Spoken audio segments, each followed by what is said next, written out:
건설안전 실기 기출문제풀이 제5강입니다. 자, 제5강은 제2장 해서 인간공학 및 시스템 안전공학 했는데 이런 부분에서 문제가 많이 나오지는 않습니다. 하지만은 또 나올 수 있는 부분, 또 기존에 나왔던 부분들 생각하시고 보셨으면 좋겠습니다. 2장, 3장, 4장이 파트가 달라서 장으로 제가 구분을 했습니다만 양이 많지는 않기 때문에 빠르게 한번 볼 수 있도록 하겠습니다. 자, 먼저 페일세이프를 설명하라는 문제가 나올 수 있다는 거죠. 페일세이프, 아주 대표적인 우리 안전에서는 대표적인 용어고, 실패를 안전하게 한다라는 말의 의미고, 인간 또는 기계의 실수나 오류가 사고로 이어지지 않도록 이중 삼중으로 통제한다, 이런 문구로 설명을 하는 말이죠. 그래서 페일세이프라는 용어 알고 계셔야 됩니다. 인간 또는 기계가 가오나 동작상의 실수를 하여도 사고로 발생되지 않도록 이중 삼중으로 통제를 가하는 것이다.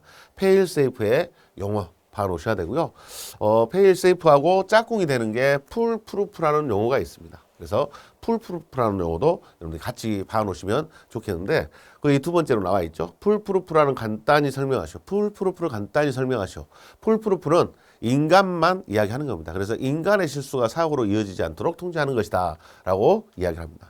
근로자가 기계 등의 취급을 잘못해도 그것이 사고나 재해로 이어지지 않도록 통제하는 기능을 말한다. 그래서 여기는 사람의 실수를 보증하는 것을 풀프루프라고 부릅니다. 사람의 실수가 사고로 이어지지 않도록 통제하는 것. 페일세이프는, 앞에 있는 페일세이프는 인간 또는 기계의 실수나 오류가 사고로 이어지지 않도록 통제하는 것, 이렇게 이야기를 하죠. 그래서 페일세이프는 인간과 기계를 같이 이야기하지만 풀프루프는 사람의 실수만을 보증하는 그런 기능을 이야기를 합니다. 그래서 풀프루프하고 페일세이프에 대한 용어를 우리 건설에서도 이렇게 물어보더라 하는 이야기입니다.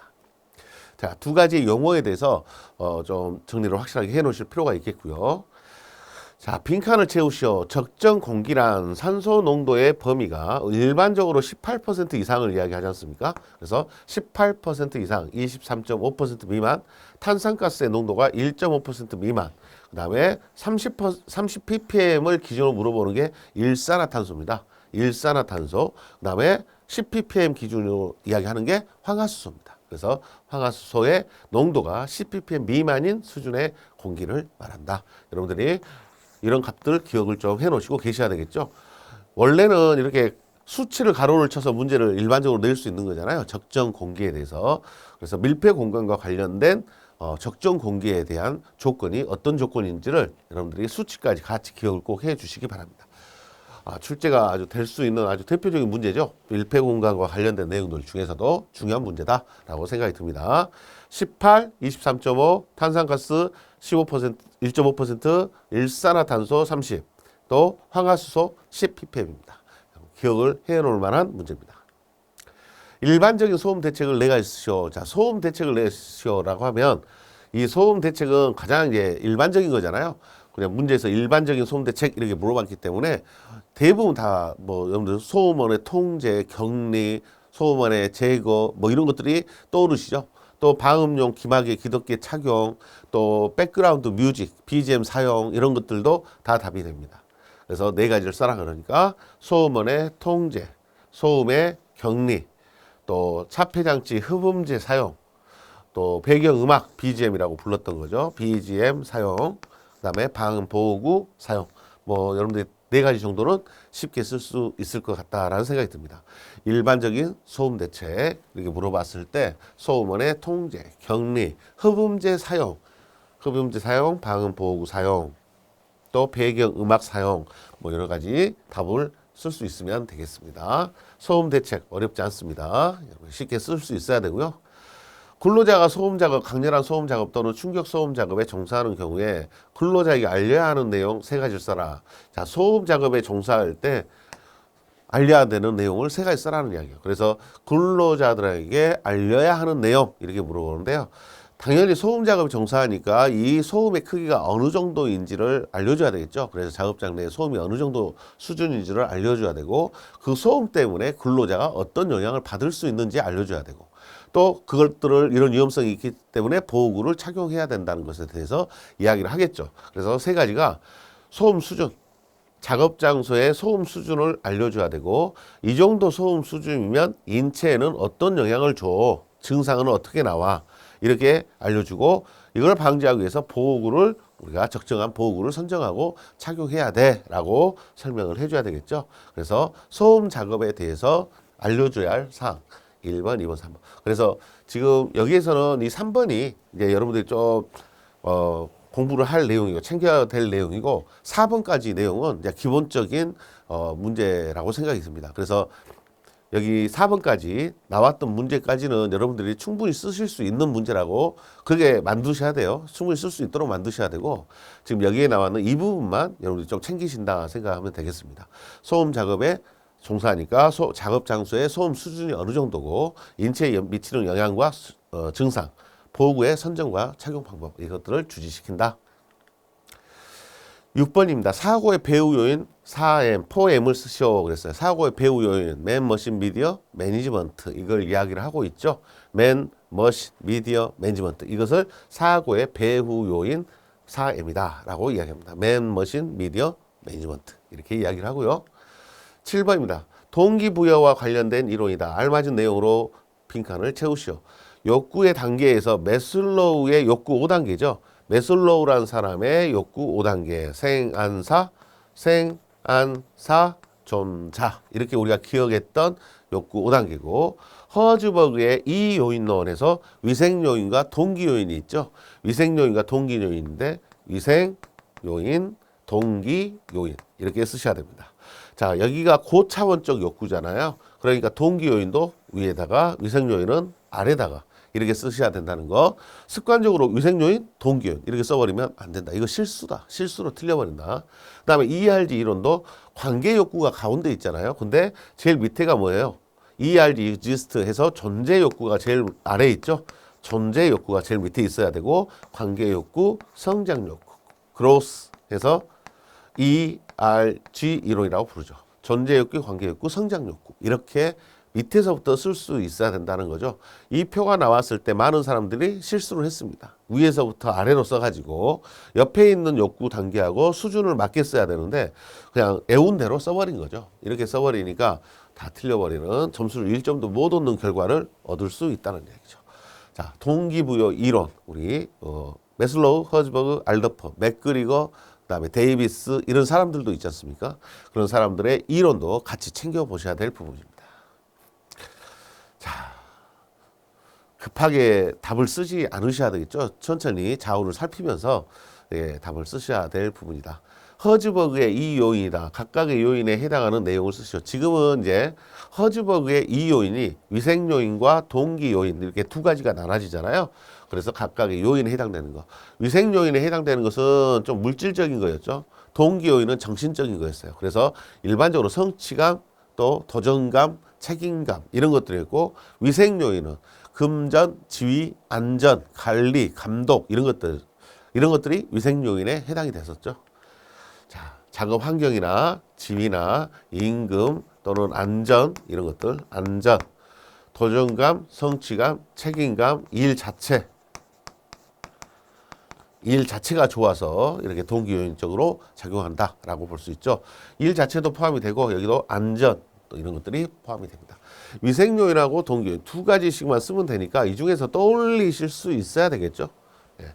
우리가 동기부여 이론에서 배웠던 허즈버그의 이요인론, 위생요인과 동기요인의 종류가 어떤 것이 있는가 물어본 문제입니다. 자, 9번입니다. 레빈의 행동법칙의 각 요소를 간단히 설명하시오.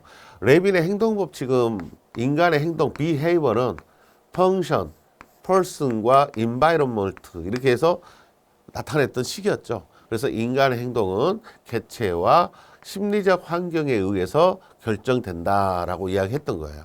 그래서 여기 있는 F는 함수관계를 나타내는 기호로 쓰죠. 함수관계. 그 다음에 P는 person니까 개체를 이야기합니다. 한 사람 한 사람을 이야기를 합니다. environment는 심리적 환경이다 라고 이야기하는 게 가장 좋은 답이죠. 심리적 환경에 영향을 받는다. behavior에서 인간의 행동을 말합니다. 인간의 행동은 심리적 환경, 개체에 의해서 결정된다. 이런 의미가 되겠죠.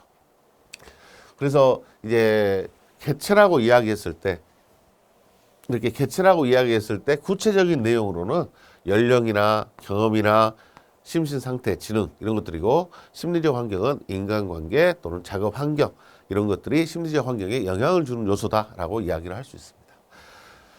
자, 이런 것들을 레벨의 행동법칙을 요소를 설명하라고 한 것이고요. 레벨의 행동법칙을 간단하게 설명하라고 할 수도 있잖아요. 그래서 레벨의 행동법칙을 설명하라고 그러면 방금 우리가 읽었던 것처럼 인간의 행동은 개체와 심리적 환경에 의해 결정된다. 또는 뭐 요 함수 관계라는 말을 그대로 사용을 하려면 인간의 행동은 개체와 심리적 환경에 함수 관계에 있다. 개체와 심리적 환경은 함수 관계다. 이렇게 이야기하셔도 뭐 틀린 말은 아닙니다. 자, 설명하라고 이야기할 수 있기 때문에 지금은 기호를 설명하는 문제고요. 이 레벨의 행동법칙을 기술해라. 또 설명해라 이렇게 말하면 각각 기호도 설명도 하고 한 문장으로 나타내기도 해야 되죠. 그때 이렇게 쓰시면 될 것 같습니다. 자, 10번입니다. 인간의 행동은 어떤 주의력에 의하여 좌우된다. 이러한 주의에 대한 특성 세 가지를 나열하고 설명하시오. 자, 여기도 특성을 세 가지 나열하고 설명을 하겠어요. 그래서 인간의 주의에 대한 특성 세 가지. 선택성, 변동성, 방향성이죠. 예, 선택성, 변동성, 방향성. 요 세 가지에 대해서 설명을 하라는 이야기죠. 인간의 주의의 3특성이라고 부릅니다. 자, 선택성이라고 부르는 것은 주의는 동시에 여러 곳에 주의를 집중할 수 없기 때문에 어느 하나를 선택해야 된다 이 말이었고, 변동성은 인간의 주의력은 오랜 시간, 장시간 지속되기가 어렵다. 자꾸 변한다. 방향성은 인간의 주의력은 주의 집중하는 것 주변의 주의력은 상대적으로 떨어진다 라는 말의 의미였죠. 그래서 선택성을 설명하고 방향성, 변동성을 설명합니다. 인간의 주의는 동시에 여러 곳에 주의 집중하기 어렵다. 즉 어느 하나를 선택해야 된다. 인간의 주의는 주시하는 곳 주변의 주의력은 상대적으로 떨어진다. 인간의 주의는 오랜 기간 지속되기 어렵다. 자꾸 변한다. 이렇게 말했던 게 3특성이었던 내용입니다. 자, 여러분들이 주의의 3특성 이것을 기억하시고 기술까지 설명까지 간단하게 하실 수 있도록 하셔야 된다. 이 말씀 드립니다. 자, 선택성, 변동성, 방향성. 자, 이거 외에 이제 여기 주의의 3특성을 이야기하면 떠오르는 게 뭡니까? 부주의의 종류죠. 여러분들이 하나씩 더 챙겨보신다고 생각하시면 부주의의 종류입니다. 부주의의 종류. 그래서 부주의의 종류에는 첫 번째 뭐에 있었죠? 의식의 우회가 있었죠. 의식의 우회. 두 번째가 의식의 과잉, 의식의 혼란, 의식 수준의 저하.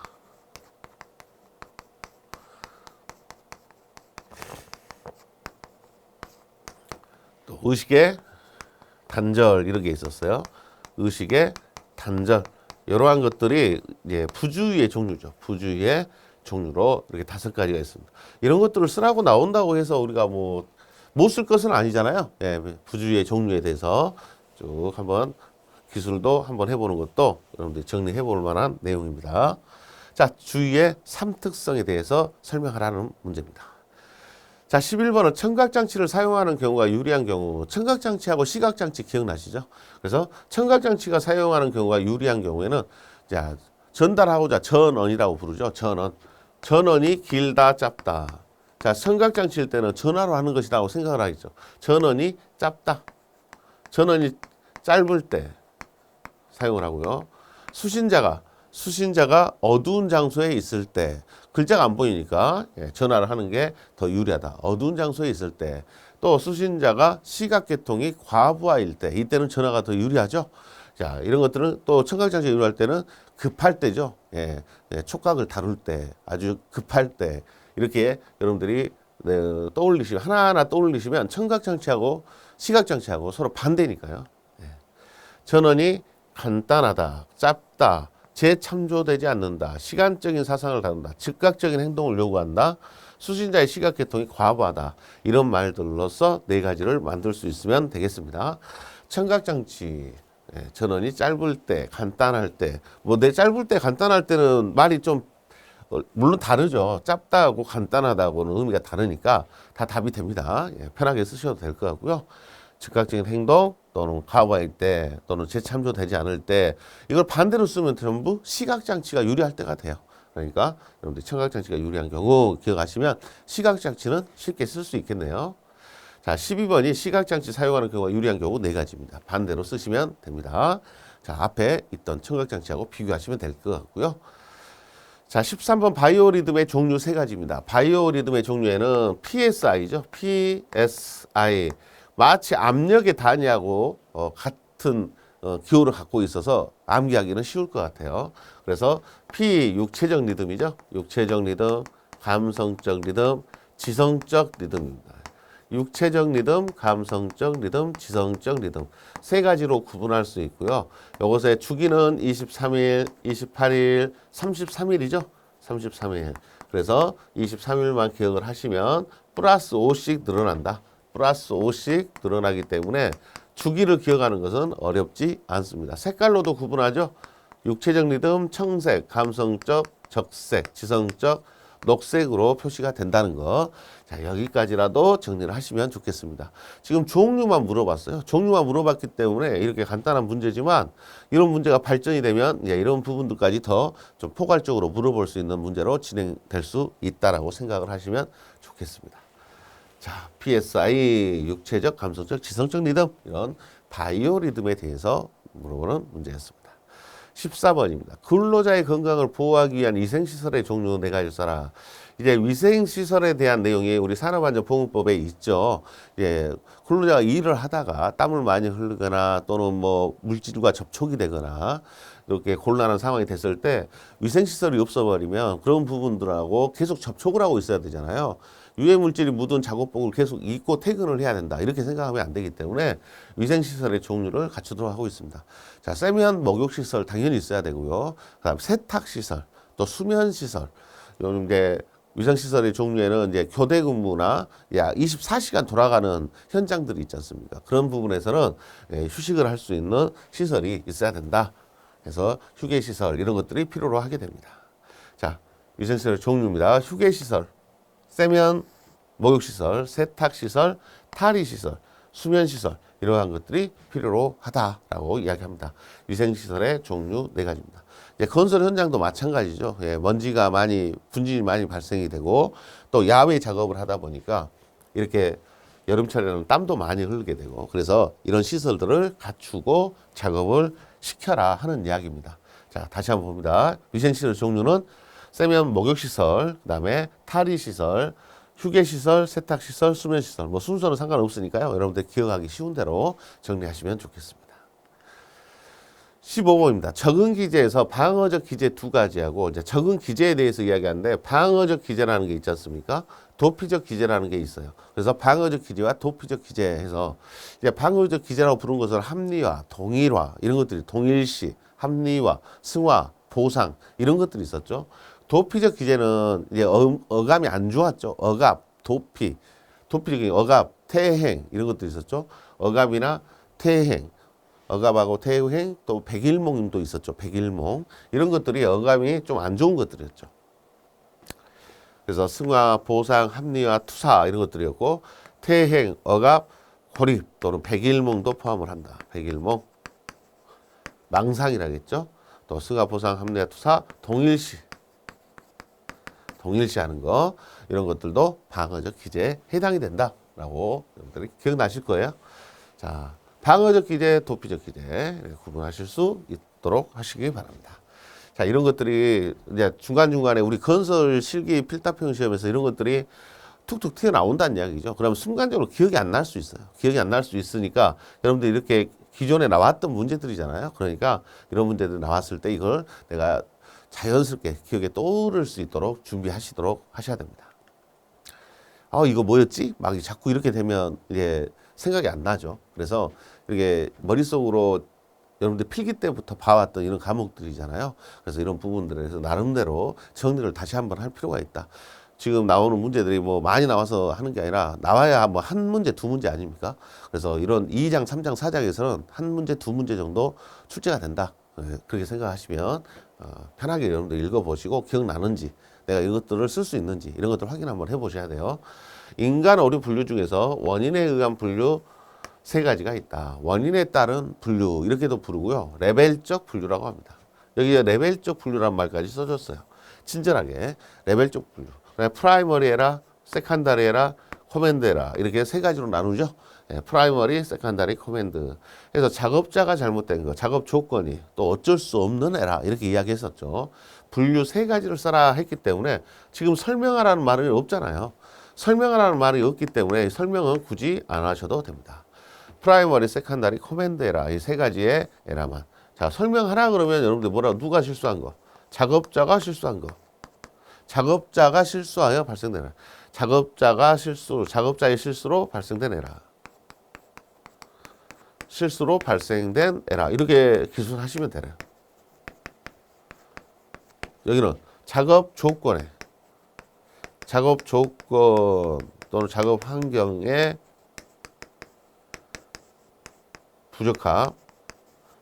부적합으로 발생된 에라.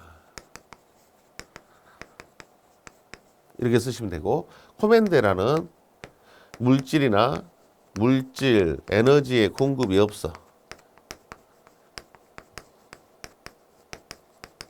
어쩔 수 없이 발생된 에라. 어쩔 수 없이 발생된 에라. 이렇게 기술하시면 설명한 거예요.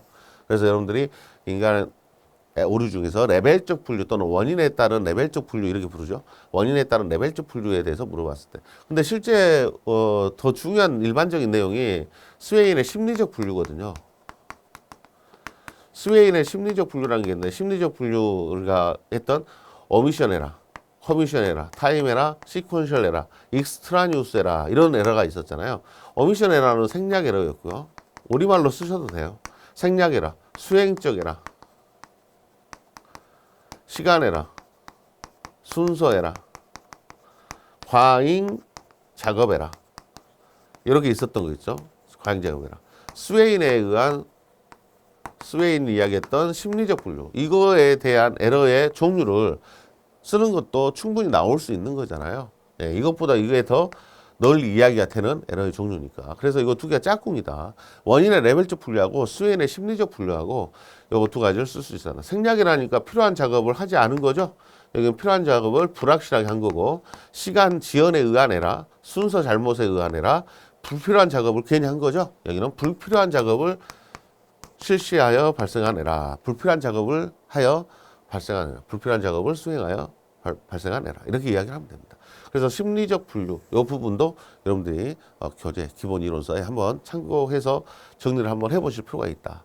인간의 오류 중에서 원인의 레벨적 분류를 물어봤다라는 이야기는 스웨인의 심리적 분류를 충분히 물어볼 수 있는 조건이다라고 생각하시고 계셔야 될 부분입니다. 우리가 주의의 삼특성을 설명하라 그랬으니까 부주의 정도는 쓸 수 있도록 준비하셔라. 제가 이렇게 말씀을 드렸던 것처럼 여기도 그런 취지로 보셨으면 좋겠습니다. 자, 17번입니다. 위험 조정 기술 4가지를 쓰시오. 위험 조정 기술. 위험이 왔을 때 조정 기술, 위험 처리 기술. 예. 처리 기술 이렇게도 부르죠. 위험 조정한다, 처리한다. 그래서 회피, 경감, 보유, 전가. 이걸 물어보고 있습니다. 회피, 경감, 보유, 전가. 이렇게 4가지를 위험 처리 기술 이렇게 부릅니다. 4가지 회피, 경감, 보유, 전가. 여러분들이 시스템 분석할 때 이제 첫 번째 먼저 소개되는 게 이렇게 리스크 처리 기법이죠. 리스크 처리 기법에 대해서 알고 있는지 물어보면 되고요. 18번에서는 시스템 안전 분석 기법의 종류 4가지만 쓰시오. 시스템 안전 분석하는 기법의 종류가 많죠. FTA, ETA, 또 FHA, PHA, THER법, ERP, MORT 이런 것들이 있기 때문에 FMEA 이런 것들이 있죠. 그래서 시스템 분석 기법 중에서 우리가 여러분들 기억나는 거 4가지만 쓰시면 되겠죠. 4가지 쓰시면 되고요. 예, 4가지 기법들 중에서 제일 중요한 게 뭐였어요? FTA, 결함수 분석이었죠. 결함수 분석이었는데 여러분들이 좀 이 결함수 분석 기법에서 꼭 챙겨야 할 게 뭐였어요? 결국은 컷셋이었잖아요. 이 컷셋 관련된 거. 컷셋과 패스셋 관련된 것들을 여러분들이 좀 정리를 해 주셨으면 좋겠어요. 그래서 이 컷셋을 구하는 거나 또는 확률 구하는 거나 또 인간공학에서 신뢰도, 직병렬 신뢰도 구하는 거 이런 것들은 기본적으로 여러분들 해결을 좀 하실 수 있도록 준비하시고 가시는 걸 권장합니다. 일단은 FT도가 주어지고 컷셋 구하는 거 있잖아요. 그래서 위에서 T 쓰고 엔드면 가로로 오하면 병렬로 이렇게 세로로 썼던 거 이렇게 해서 컷셋을 구했던 거, 이 구했던 방식을 잊어먹지 않고 여러분들이 시험장에 가실 수 있도록 하시기 바랍니다. 자, 우리 시험에서는 뭐 우리 건설 안전에서는 자주 나오지 않지만 언제든지 나올 수 있는 게 이 컷셋 구하라는 문제, 확률 구하라는 문제, 이런 문제죠. 자, 3장으로 넘어가겠습니다. 이제 2장은 인간공학 관련된 거고요. 산업 심리도 포함이 됐었죠. 산업 심리도 포함이 됐었고, 3장은 화재 폭발과 관련된 내용입니다. 자, 화재 폭발과 관련된 내용도 우리 건설 현장에서도 화재가 일어나잖아요. 그렇기 때문에 알아놓고 계셔야 될 부분들 챙겨보겠습니다. 자, A급, B급, C급, D급 화재로 구분한 화재를 분류를 이렇게 하죠.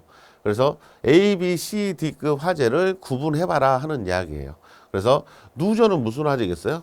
이건 전기 화재죠. 그래서 C급이 되고, 섬유 A급 화재죠. 마그네슘 금속분이잖아요. 금속 화재. 석유 유류잖아요. 유류 화재. 또 목재 A급 화재죠. 나트륨 금속이잖아요. 금속이니까 D로 표시가 돼야 됩니다. 그래서 A급 화재라고 부를 수 있는 것은 섬유하고 목재가 들어가야 되겠죠. 섬유하고 목재. 그 다음에 B급 화재라고 부르는 것은 석유가 들어가야 되겠고요. 그 다음에 C급은 누전, D급은 나트륨, 마그네슘이 포함이 됩니다. 그래서 자, 여기에 있는 나트륨, 마그네슘 이런 물질들이 이제 금속 화재죠. D급 화재니까 금속 화재라고 부르고요. 이런 것들이 대부분 금수성 화재죠. 금수. 물을 금한다 이 말이죠. 물을 금하는 금수성 화재다라고 이야기하는 겁니다. 금수성 화재일 때는 소화 방법이 모래예요. 모래. 모래를 가지고 소화를 해야 되는 그런 특성을 가지고 있습니다. 포나 CO2, 하론 이런 것들이 안 되는 거죠. 그래서 화재를 구분할 수 있는가 지금 문제에서 물어보고 있는 내용이 되겠습니다. 자, 이렇게 A, B, C, D급 화재를 구분하고 있어야 한다. A급 화재가 무슨 화재라고요? 일반 화재 이렇게 부르죠. 일반 화재. B급 화재를 유류 화재라고 합니다. 유류. C급 화재를 전기 화재라고 부르고요. D급 화재를 금속 화재라고 해요. 그래서 기본적으로 A, B, C, D급 화재 이렇게 네 가지로 구분하는 것은 기본적인 내용이죠. 이게 무슨 화재냐? A급은 일반 화재야. B급은 유류야. C급은 전기. D급은 금속 화재야. 이렇게 구분하는 것은 기본적인데 이것들의 세부적인 항목을 세부적인 품목을 보고 이게 무슨 화재다 이렇게 찾아봐라는 문제죠. A, B, C, D가 중요한 게 아니라 A급이 일반 화재다라고 말을 할 수 있어야 일반 가연물을 찾겠죠. 나무나 고무나 종이나 이런 것들. B급은 유류를 찾겠고 C급은 전기를 찾겠고 D급은 금속을 찾겠죠. 그래서 마그네슘, 나트륨 이런 것들이 D급 화재에 포함된다. 이렇게 구분할 수 있어야 됩니다. 색깔로도 구분하잖아요. 색깔. A급 화재는 주로 백색으로 표시합니다. 백색. B급 화재는 황색으로 표시합니다. C급 화재는 청색으로 나타냅니다. 청색. D급 화재는 색깔이 없죠. 무색입니다. 무색. 무색으로 표시한다. 색깔로도 구분을 하고 있다는 것 여러분들이 기억을 같이 해놓으시면 좋겠습니다. 자, 두 번째는 가스 용기 색깔이네요. 우리가 산업 현장에 쓰는 가스의 색깔 수소해서 소주죠. 주황색입니다. 주황색. 주황색이라고 써야 되고 아세틸렌은 아황색. 예, 황색으로 나타납니다. 아황색. 저는 이렇게 기억하고 있죠. 아황색. 또 소주. 산소는 녹색이죠. 산소통은 제일 흔하게 보죠. 질소. 질소는 회색입니다. 회색이다. 이렇게 색깔의 종류를 가스마다 색상의 종류를 쓸 수 있도록 하셔야 합니다. 자, 색상의 종류를 이렇게 쓸 수 있으면 여기 빠진 게 있어요. 예. 염소가 있습니다. 염소. 염소는 염갈색이라고 합니다. 염갈색. 염소는 갈색이다. 염갈색. 이렇게 기억하시고 또 CO2도 있어요. 이산화탄소. 또 탄산가스. 탄산가스 색깔은 청색이죠. 네. 청색을 사용을 합니다. 암모니아도 있죠. 암모니아. 암모니아 가스는 백색입니다. 그 다음에 기타 다 회색입니다. 이 회색에 기타가 다 포함이 됩니다. 기타 가스는 다 회색으로 나머지는 쓰시면 됩니다. 그러니까 색깔이 있는 것을 기억을 하시면 색깔이 이렇게 정해진 걸 기억하시고 나머지는 뭐다? 회색이다. 이렇게 정리하시는 게 더 간편하죠. 자, 가스 용기의 색깔 물어보는 것. 기본적인 문제다라고 생각이 들고요. 3번에 금속의 용접, 용단 또는 가열을 사용하는 가스 용기 취급 시 준수사항. 가스 용기를 취급할 때 준수사항, 뭐 전도되지 않도록 해라. 이런 것들을 쓰라는 거죠. 충격을 가하지 말아라. 캡을 씌우고 운반해라. 운반 시에는 캡을 씌워라. 또 밸브의 개폐는 서서히 해라. 그 다음에 가스 용기는 세워서 보관을 해라. 또 사용 전과 사용 중인 것은 구분을 해라. 이런 것들이 가스 용기 취급 시 준수사항에 해당되겠습니다. 자, 온도는 몇 도시죠? 40도 이하로 유지할 것. 중요하죠. 40도. 전도, 충격, 운반할 때 캡, 밸브 개폐는 서서히 해라. 뭐 여러분들이 대략 이렇게 쓰셔도 서너 개는 쓰겠죠. 서너 개는 기본적으로 이렇게 준수사항 쓸 수 있다. 쭉 읽어보시면 다 가장 현장에서 가스 용기 취급 대부분 하잖아요. 가스 용기로 용접 절단기 쓰고 그러니까 그 용기를 40도 이하의 장소에 보관해야 되고 전도, 충격, 캡, 그다음에 개폐를 서서히 해라. 이런 말들로 답을 여러분들이 쓰실 수 있으면 됩니다. 자, 가스 용기에 대해서 이야기를 하고 있고요. 자, 가스 집합 용접 장치에 대한 설명입니다. 가스 집합 장치에 대해서 화기를 사용하는 설비로부터 자, 몇 메타 이상 떨어진 장소에 설치하여야 하며 용해 아세틸렌의 가스 집합 용접 장치의 배감의 부속 기구를 구리나 구리 함유량이 몇 퍼센트 이상인 합금을 사용해서는 안 된다. 가스 집합 장치에 대해서 화기를 사용하는 설비로부터 몇 메타? 5m입니다. 5m고 그다음에 함유량은 70%입니다. 그래서 특히나 여기에 있는 용해 아세틸렌 가스 용기는 구리하고 만나면 위험하다. 그래서 구리 합금과도 70% 이상의 합금과도 접촉하는 것을 방지하고 있죠. 그래서 폭발성 물질이 생성돼서 위험해진다라고 이야기를 합니다. 자, 우리가 이제 가스 집합 용접 장치에서 가스 집합 장치에 대해서 화기를 사용하는 설비로부터 5m죠. 5m. 근데 이제 아세틸렌 용접 장치가 있잖아요. 아세틸렌 용접 장치. 아세틸렌 용접 장치에 대해서 요게 나왔다는 것은요, 이 문제가 기출이 됐다라고 이야기하는 것은 아세틸렌 용접 장치에 대해서도 물어볼 수 있는데, 일단은 여기에서의 방호 장치가 뭐예요? 여기도 안전기잖아요. 안전기예요. 가스 집합 용접 장치의 방호 장치 안전기고요. 여기도 당연히 안전기가 키죠.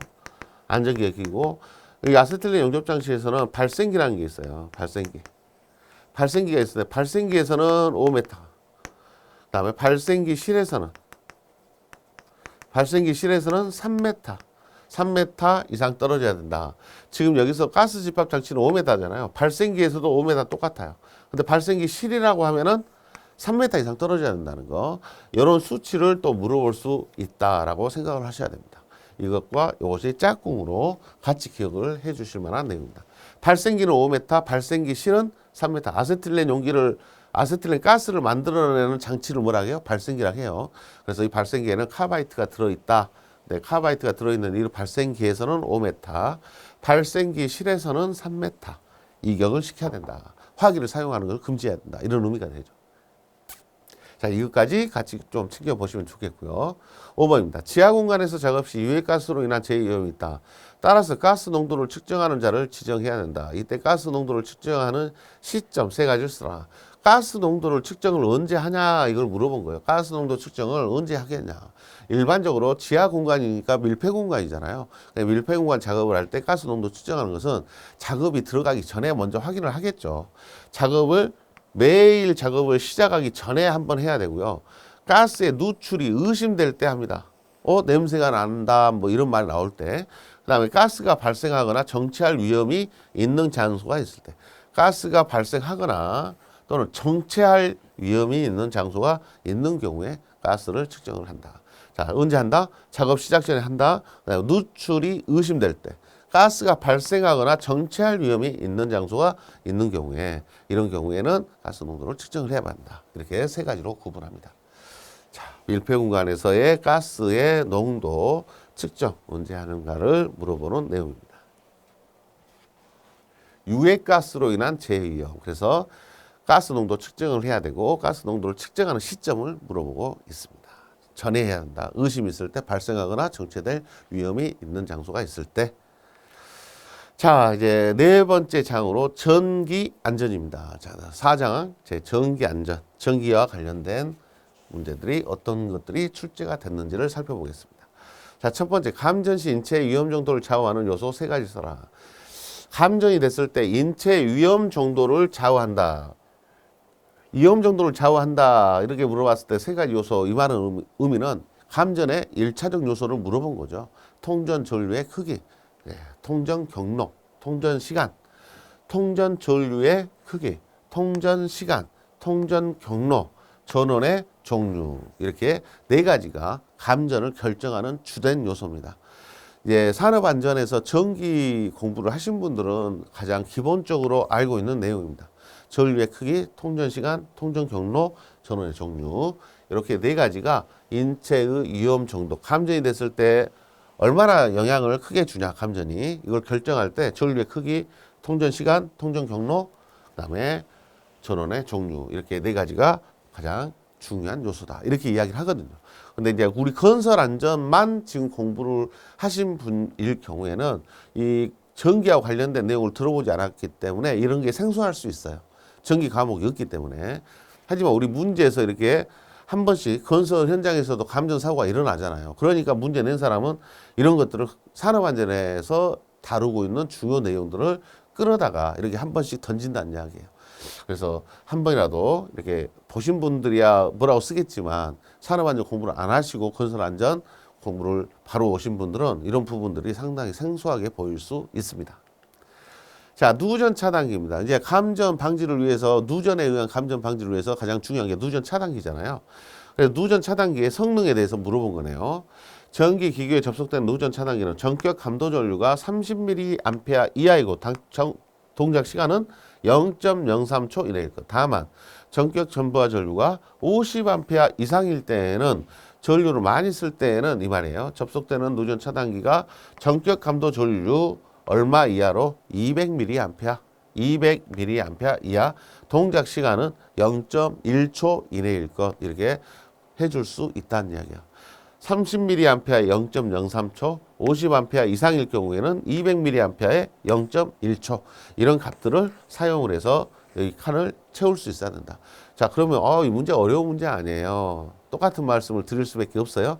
산업안전에서 누전 차단기의 성능을 이야기하는 것은 아주 기본적인 문제다라고 봅니다. 그래서 여러분들이 새로운 문제를 다 공부를 하라고 하면 공부 양이 많이 늘어나잖아요. 그러니까 여기에 나온 문제, 전기에서 나오는 내용, 전기 관련된 내용 1번이나 지금 2번, 이런 것들이 아주 외진돼서 나온 게 아니라는 것을 저는 말씀드리고 싶은 거예요. 이게 외진돼서 나온 게 아니라 전기 안전에서 가장 기본적으로 누전 차단기의 성능, 앞에 있었던 감전이 됐을 때 인체에 미치는 주된 영향을 결정하는 요소, 이런 거 네 가지가 다 기본적인 사항이다라고 말씀드리고, 이 정도 그냥 공부하시고 가시면 됩니다.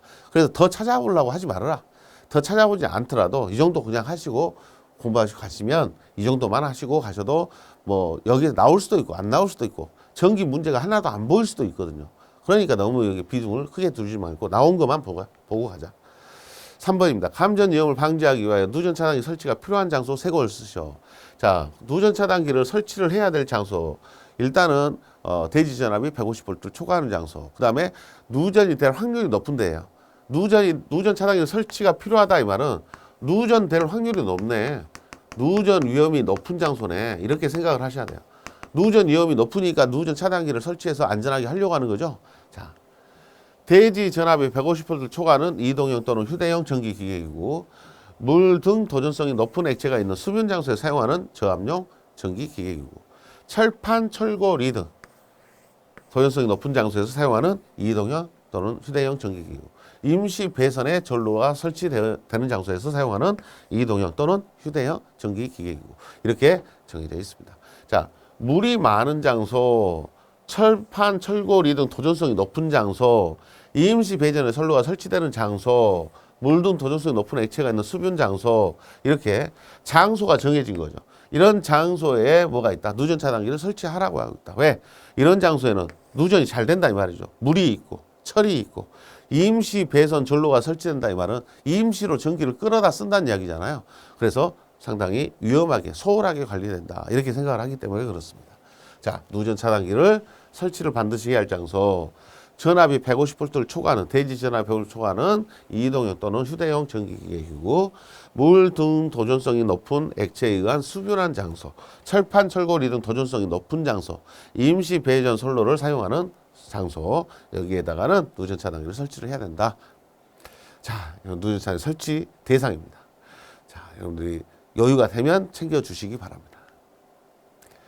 자, 교류와크 용접기에 설치할 방호장치명과 성능 조건을 쓰시오. 현장에서 교류와크 용접기를 많이 쓰고 있기 때문에 여러분들 방호장치는 알고 계시죠? 네, 자동 전격 방직입니다. 자, 성능 조건은 어떻게 됩니까? 전격 방직이 하는 역할이 뭡니까? 아크 발생이 중지된 후 2차 측 무부하 전압을 1초 이내에 25V 이하로 낮추는 작업을 하고 있죠. 그래서 방호장치명 자동 전격 방직이고 성능은 아크 발생이 중지된 후 1초 이내에 2차 측 무부하 전압을 25V 이내로 낮출 수 있을 것. 이게 성능 조건입니다. 자, 이 부분은 여러분들이 중요하죠. 예, 여기에 누전 차단기도 중요하지만 교류아크 용접기에서 방호장치의 명칭과 역할, 우리가 건설 현장에서 많이 사용하고 있는 이런 용접과 관련된 내용, 특히나 이 교류아크 용접기에는 방호장치가 자동 전격 방지기가 들어가잖아요. 그래서 자동 전격 방지기에 대한 문제가 중요하다라고 말씀드릴 수밖에 없습니다. 5번입니다. 충전 전로에서 점검 수리 작업 시 활선 작업에 대한 안전 수칙 세 가지 써라. 자, 충전 전로, 전기가 흐르고 있는 전로에서 점검이나 수리 이런 작업을 할 때 활선 작업에 대한 안전 수칙 세 가지 써라. 자, 어떤 안전 수칙이 필요로 하겠냐? 지금 작업을 하고 있는 거예요. 전기에서 작업을 하고 있는 거잖아요. 이럴 때는 작업자는 절연용 보호구를 착용을 해야 되고 절연용 방호구를 설치하고 활선 작업용 기구를 사용하고 이런 것들이 중요한 요소가 되겠죠. 충전 전로를 취급하는 근로자에게 그 작업에 적합한 절연용 보호구를 착용시켜라. 충전 전로에 근접한 장소에서 전기 작업을 하는 경우에는 해당 전압에 적합한 절연용 방호구를 설치해라. 이렇게 이야기를 하고요. 고압 특고압 기계 전로에서 전기 작업을 할 때는 근로자에게 활선 작업용 기구, 활선 작업용 장치 이런 것들을 사용하도록 해라 하는 이야기입니다. 결국은 이 내용을 정리하면요. 충전 전로에서 작업을 할 때 절연용 보호구, 절연용 방호구, 활선 작업용 기구나 장치 사용 이런 내용이 들어가면 답으로 해주겠다 하는 이야기입니다. 자, 뭐요?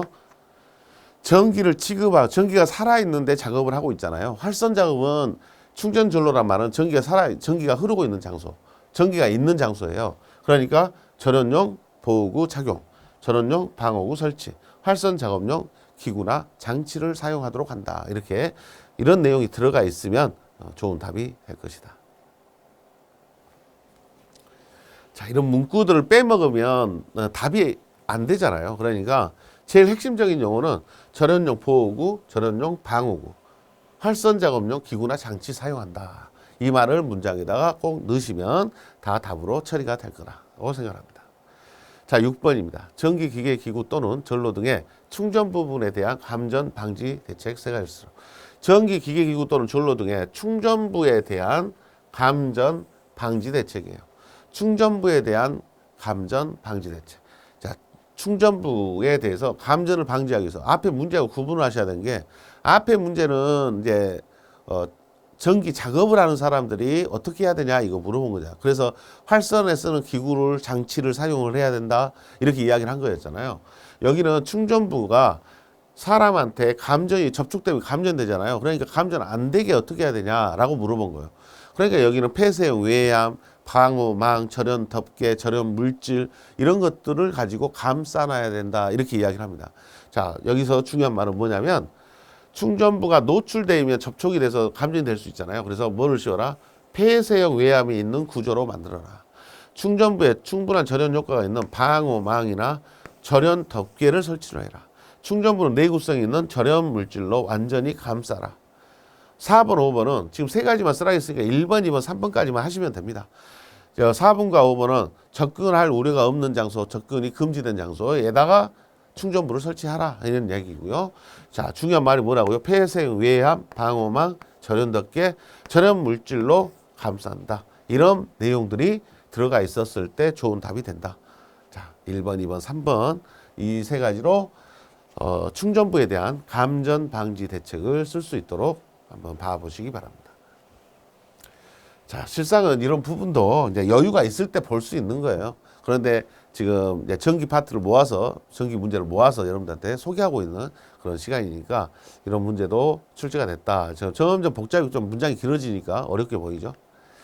7번입니다. 가공전로에 근접하여 비계를 설치할 때 가공전로와의 접촉을 방지하기 위해 어떻게 해야 되냐. 자, 지금은 이제 전선이 있는데 거기다 비계를 설치해요.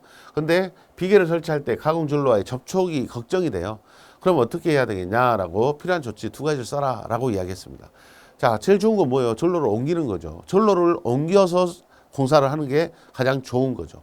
전로를 옮겨서 하는 게 좋고, 그게 어려웠을 때는 방어망 또는 방책 이런 것들을 설치하는 것도 방법이 되겠죠. 방법이 되고, 감시인을 배치하는 것도 방법이 되고요. 자, 가공전로를 이설한다. 가공전로에 전원용 방어구를 설치한다. 자, 이것도 답이 되죠. 전로에다가 전주에 닿을 것 같으니까 여기다가 방어구를 설치해서 내가 닿아도 문제가 안 되게 이렇게 해달라는 이야기로 방어구를 설치한다. 또 감신 배치한다. 감신 배치한다. 또는 방책을 설치한다. 이런 것들도 다 답이 됩니다. 방책을 설치한다. 감신 배치한다. 전원용 방어구를 설치한다. 전로를 이설한다. 자, 이런 것들이 다 답이 되는 내용입니다. 그 중에서 두 가지만 쓰라는 문제네요.